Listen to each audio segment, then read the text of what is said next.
Sometimes the oldest stories have the most to teach us. Today, we're diving into a dialogue that happened about 2,500 years ago, but it has this incredibly modern lesson about purpose, about what excellence really means.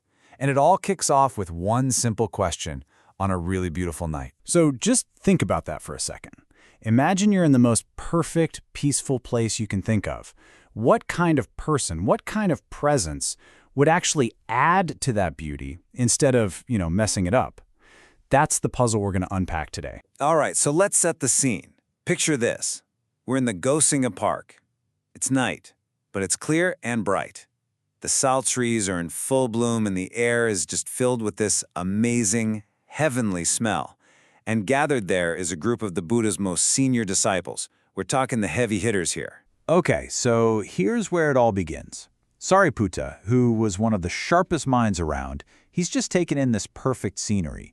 And he turns to his friends, the other monks, and basically asks, "Guys, this place is incredible, but what kind of person would make it even more beautiful?" And what happens next is it's awesome. We get this round robin of answers from 6 different masters, each one a total legend. And you'll see, each of them answers from a place that is deeply personal. It's based on their own unique strength, on what they value the most. So first up, he asks Ananda. Now, Ananda was basically the community's living, breathing library.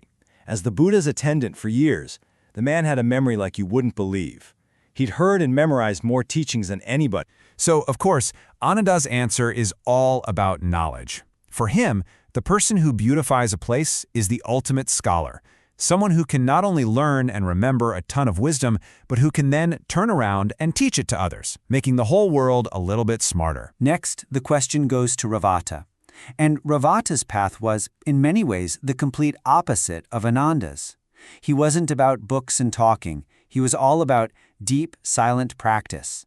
He was known for his love of solitude and his devotion to meditation. So, for Ravata, beauty isn't something you bring to a place, it's something you radiate from within.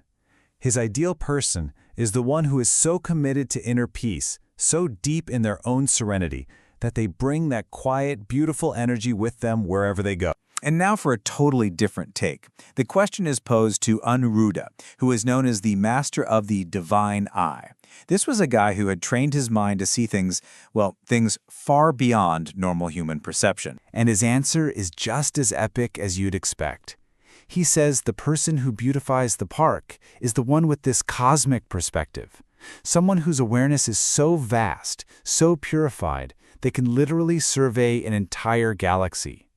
Imagine bringing that kind of perspective to a walk in the woods. Okay, so we've gone from the cosmic, and now we're pivoting right back down to earth. Next up is Mahāgosiṅgasutta, the foremost ascetic. This guy was the ultimate minimalist.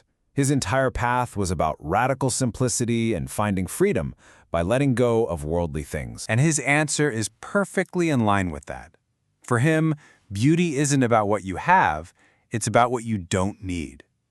The ideal person is the rugged individual who is happy with almost nothing, who shows everyone that real wealth comes from discipline and being free from desire. The 5th answer flips the script a bit, moving from the individual to the group. Mahāgosiṅgasutta was a master of dialogue, and he suggests that maybe beauty isn't something you achieve alone. Maybe it's something that's created between people. For him, a place becomes beautiful when it's alive with the energy of a great conversation. You know that feeling, when 2 people are talking about big ideas and it just flows? For him, that is what beautifies the world. It's the dynamic spark of shared understanding. So after hearing all these incredible answers, the group naturally turns to the guy who started it all. They're like, "Okay, Sariputta, you asked the question. Your turn. What's your take?" And Sariputta, known for his deep wisdom, gives his own definition. And Sariputta's answer is so cool.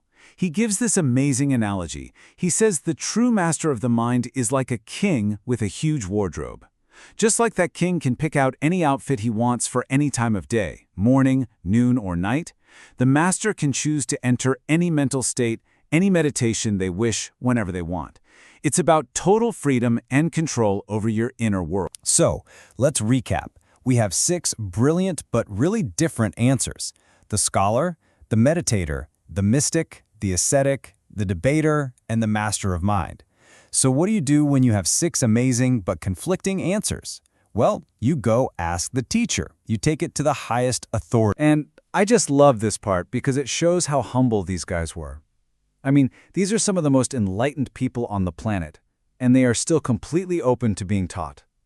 So they go to the Buddha, they lay out all 6 answers, and they say, whatever you say goes. We'll take your word as final. And this is really the climax of the whole story. Everyone is on the edge of their seat who won the debate. Which of these 6 incredible paths was the Buddha going to say is the right one? But the answer they get is not at all what they were expecting. So Sariputta goes through it all again for the Buddha. He recounts Ananda's answer about scholarship, Revata's about meditation, all the way to his own about mastering the mind. And then he asks the big question. Sir, who has spoken well? Which one of us got it right? And the Buddha's response is just perfect. He says, "Good, Sariputta, all of you have spoken well." And then he goes down the list one by one and validates every single one of them. He says Ananda spoke well for a scholar. Revata spoke well for a meditator. He makes it crystal clear that excellence isn't one size fits all. Each of them was right for them. Each path is a beautiful way to beautify the park. But then, he doesn't stop there. After telling them they're all right, he says, basically, you've all spoken well from your own experience, now listen to my answer. He's about to share the one thing, the common foundation that makes all of their different kinds of excellence possible in the first place. And this is it. This is his final answer. He says the person who truly beautifies the park is the one who sits down with this powerful, unshakable resolve. It's not about being a master of anything yet. It's about having the fierce commitment, the iron will, to sit there and not get up until your mind is free. That determination, that's the engine behind every other skill. And just like that, this 2,500-year-old story lands right on our doorstep today. We all have our own skills, our own passions, right? Some of us are analytical, some are creative, some are doers. But this story suggests that underneath all of that, real, lasting beauty in what we do and who we are is built on one core commitment. And it leaves us with this powerful question to think about. What is your unshakable resolve? What's the one thing you're committed to that makes everything else you do possible?